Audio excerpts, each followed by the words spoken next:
What does a mature faith look like? In what way does a mature Christian faith differ from that of just an ordinary believer who's going along trying to trust the Lord? That's what we're going to look at today in the last section that we're going to be considered in Season 2 of the Bible Project Daily Podcast. Welcome indeed as we close out Season 2 of our time together, journeying through the whole Bible, studying the whole Bible together, chapter by chapter, verse by verse. And today we're going to spend a couple of days closing out and finishing off Genesis before we launch off in Season 2. So a quick reminder, there's always a transcript of roughly what I say available in the episode notes of any audio version of this podcast, as well as links where you can connect to the ministry and other teaching resources I've put on there. So you're very welcome to access all that material, copyright free. Take it, do with you what you wish with it, with my blessing. But with that, I'll say bye-bye for now. I'll come back at the end and update you a little bit of what's going to happen before we jump off into Season 3. But other than that, I'll see you in a few minutes. Bye for now.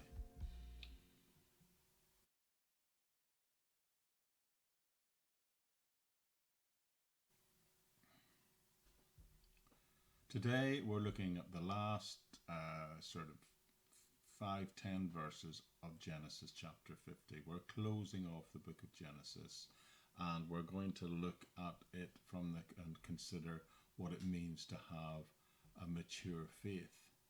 Now, as we know, the Bible talks a lot about faith, but what is not often mentioned is the fact that the Bible usually speaks of faith as being something that we should develop, something that is part of our discipleship. We should see it grow, and it talks about and gives us lots of strategies on how we can develop a mature Christian faith. As a matter of fact, the book of James in the New Testament gives a whole chapter over, some would say the whole book over, to the idea of developing mature, resilient Christian faith, even in the light in the James teaching of struggles that we have to deal with.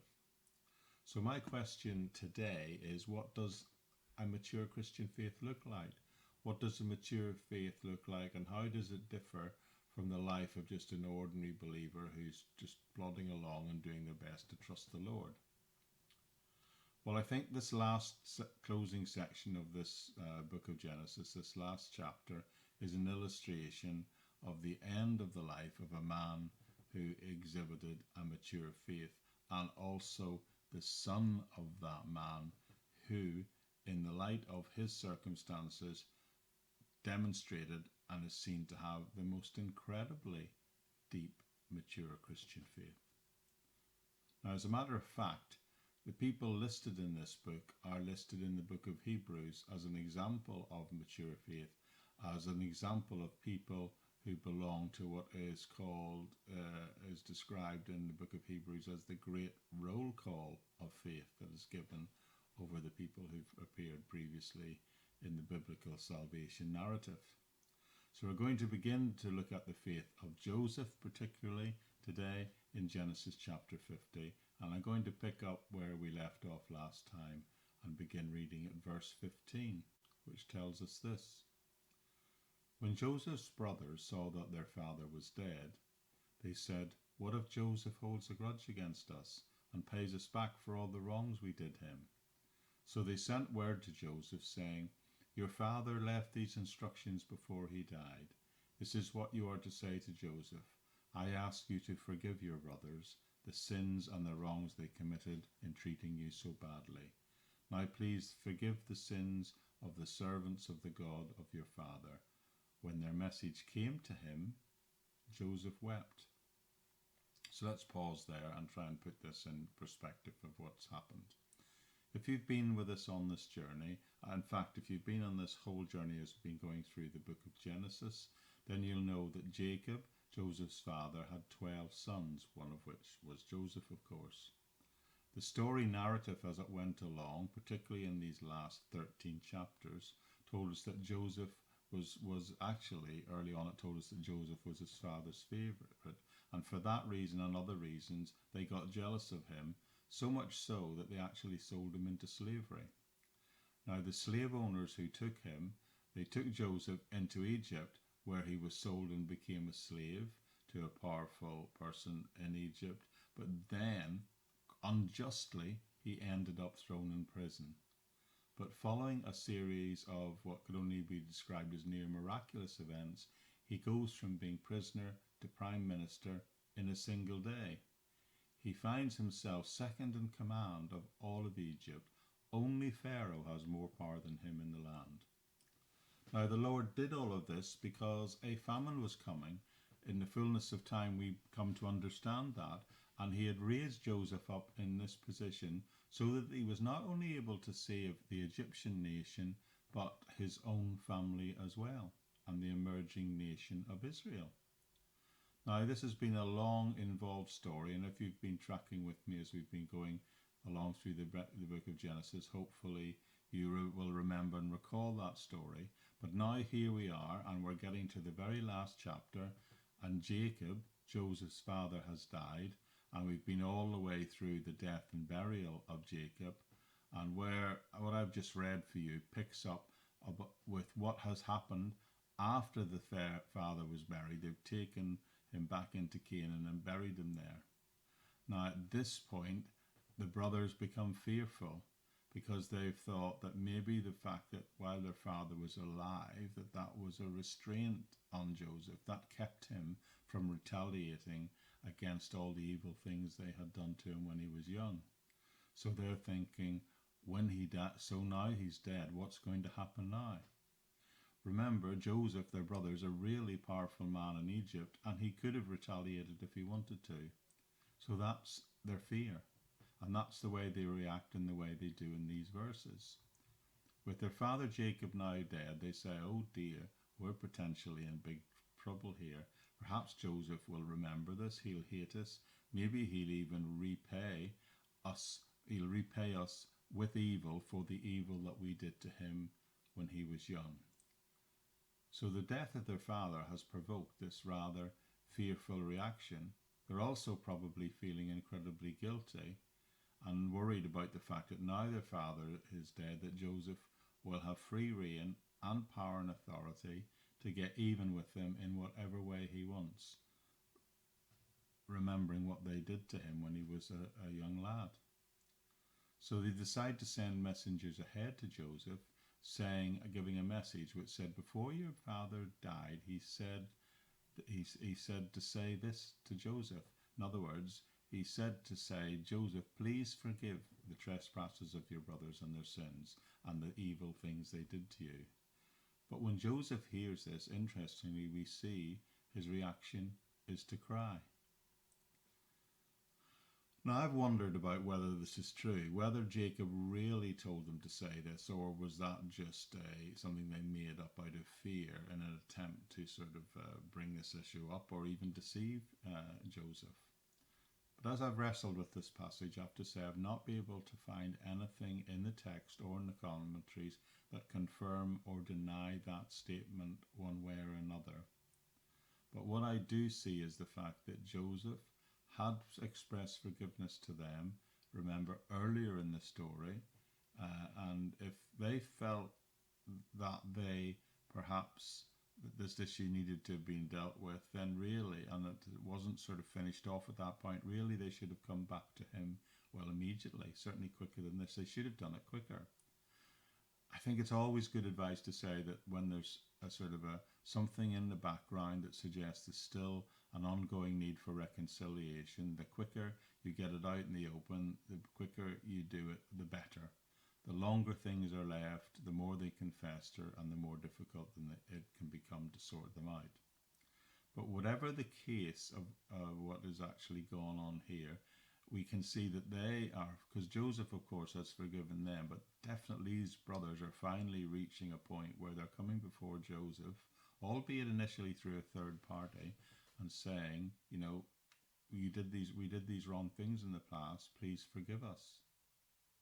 I personally think they totally misread the situation, because we were told in verse 17 that when they spoke to him, or the message was given to him, that Joseph immediately wept. So it seems to me that his heart had clearly softened towards them. And that's why when he heard this, he just broke down and cried again. But at least they've got to a point where these brothers have acknowledged verbally their sin against him. And now it appears they want to be fully reconciled and want to be forgiven. Which is why verse 18 then tells us, so then the brothers came and they threw themselves down before him. We are your slaves, they said. Now I want to explain the blank space that sits between verses 17 and verses 18 that I've just read. Verse 17 tells us about the messengers going to see Joseph and delivering the message, and then he weeps. And then verse 18, which would assume after a period of time, the brothers travel and show up. And so I want to sort of think about, what does that tell us that happened between those two verses? We are told in verse 17 that they went back and told the brothers, the messengers, and one would assume they said, okay, he wept, his heart was soft, so he appears to be receptive. It doesn't appear like he's going to take vengeance on us, so let's go back and see him. So that to understand that as an explanation of what's going on in the blank space between verses 17 and 18, we do have to read a little bit between the lines and assume that during that time that the reconciliation was in a sense completed in the hearts of both sides, and it's been bedded in and really understood by this communication. But what's really fascinating to me is that they now turn up in verse 18 and they bow down and say, we are your servants. Do you get that? Do you see what's going on here? Do you remember that if we go way back in the story of Joseph and the brothers, the main thing that got him into trouble in the beginning of the story, the main thing that happened way back in Canaan when Joseph was a teenager, was he had a dream. When he was a young lad, Joseph had a dream that his brothers would be seen to bow down before him. And that's the main thing what aggravated them in the beginning, yet it is the fulfillment of this dream happening here. Exactly what he dreamed would happen years before has now literally come true at this point. They are bowing down before him and saying, we are your servants. So the big question is, how is Joseph going to respond to that? What's he going to do? Well, look at what he says in verse 19. But Joseph said to them, don't be afraid. Am I in the place of God? Don't worry, he's saying, I'm not going to retaliate. I'm not going to try and even get even. I'm not going to punish you. I'm not going to do any of that. But his explanation is this phrase, am I in the place of God? That's the rhetorical question he asks. Am I in the place of God? So what does that mean?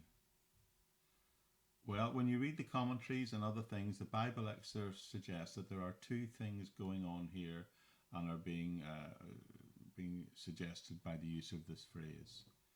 Firstly, it means that he's saying, I'm not in the place of God to judge you. But also, secondly, it means it's not my place to interfere with what God has done in this situation. That's not my job. Now remember, I keep saying as we've gone through this story, is always hold any of the individual stories within the book of Genesis, hold them within the context and the meaning of the whole book. I don't know how many times I've said that already as we've been on the 6-month journey through the book of Genesis, but I need again to talk about this for a second. You see, the book of Genesis opens with the story of everything from the creation and the fall and all that follows it. God is seen to create the world. He creates a paradise, but then Satan comes in and he says to Adam and Eve, you know what? If you eat that tree, you will be like God. Do you remember that? Well, here we are now in the last chapter, chapter 50. We're at the end of the entire book, and here another man asks the question and says, am I in the place of God? What Adam and Eve did right back in the opening chapter of Genesis was to think, to imagine, to be tempted to imagine what it would be like if they could be in the place of God. In Genesis, a man and his wife are tempted to say, we can be like God. I'm going to be like God. I'm going to be in the place of God. Yet this book ends with another man who has learned to say, I am not in the place of God. It is not my place to think that way. And that's why he says this. This is one of the most profound verses in all of Genesis. Maybe the whole Testament. Some might say even the whole Bible. Look again at verse 20. He then says, you intended to harm me, but God intended it for good, to accomplish what is now being done, the saving of lives. Look at that. This is important. Joseph said, what you did to me was evil. What you guys did to me was intended for evil. You sold me into slavery. You threw me in a ditch. You might as well have killed me. But what you intended for evil, God has taken and used to save many lives. What an amazing, profound thought that is.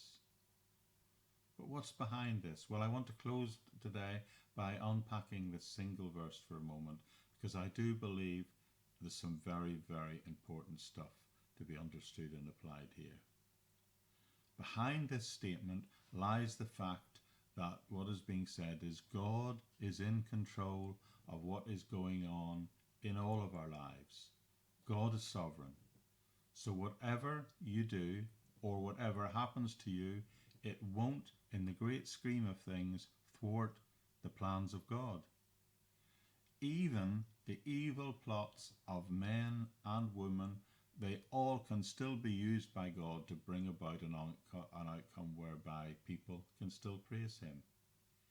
God can even use the anger, the wrath, the cynical manipulations and machinations of people, even those when they're applied against us, he can turn it into something that is for our good and is for the greater good, the good of others. And that's a pretty profound thing. But now, if we put these two things together and just look at the opening verse when Joseph says, look at this verse when Joseph says, what you meant for evil against me, God has meant for good. Just look at it and underline the word evil, which is what man intended, and underline the word good, which is what God intended with these things. That means, what that tells us, we can look at anything that happens to us and we can say, we can acknowledge, yes, that was wrong. We can even say sometimes that that was evil. That shouldn't have happened to us. These things that you've had to suffer on, friends, sometimes they are evil and they should not have happened to you. But still listen to this. You can also say, no matter how bad, no matter how evil, no matter how uncomfortable that was, God can and still will use it for good. Like Romans 28:28 reminds us, all things can work together for good for those who love God and are called according to his purposes. So this statement of Joseph shows a phenomenal act of faith on his part. He didn't just look at the evil situations he'd been subjected to in his life. He looked at them and he saw them and he interpreted them through the eye of faith. He saw the purposes of God through them. And what that says is he said, all these situations, the situation, even the selling into slavery, the threat to his life, all of those things that caused him to end up in Egypt, it was because of that fact that he was in Egypt that God was able to work in his life. And he ended up saving not only the whole nation of Egypt, but his own family and the nation, the burgeoning nation of Israel as well. God, he is saying to them, he put me in a place because of your wickedness, but God used those wicked acts for good, for a whole nation, for a whole region, in fact, for the whole world. So what anybody does to you, no matter what, you need to understand, beloved, that cannot thwart the plans and purposes of God. But your part in it is to see these things from God's point of view and not to come alongside and see them just as the evil that people do. They are things that God can take and use for your good and the greater good.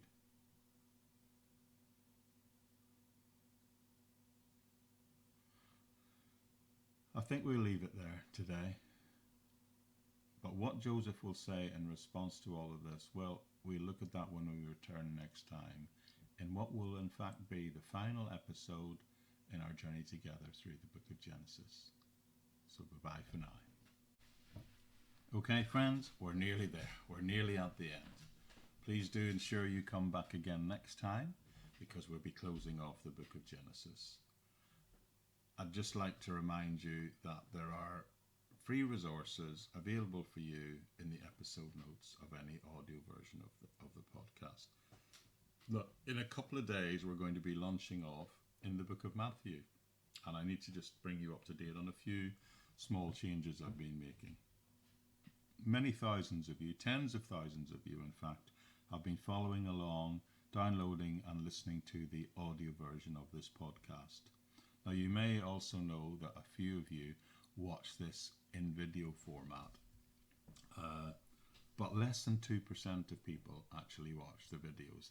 And I've never really been comfortable with that aspect of it. I much prefer the audio environment where I feel we can connect in a much more intimate level with each other and with God and His Word by just by approaching it from an audio point of view. Also, by recording it in video, it reduces the quality of the audio because I have to pull the audio off the video recording. So from the beginning of our working through season 3, the main teaching is going to be recorded audio only. Now, I'm aware that some of you really like to access this through the longer format where I maybe get a whole section together, or a whole chapter is dealt with, or the whole particular narrative is put in one place. So my plan is still to create a video version of it, but it will just be the audio file maybe put on an animation with the texts as they go, the text as it's being read along. Now, I think that that will still give people what they need. It will actually save me quite a bit of time.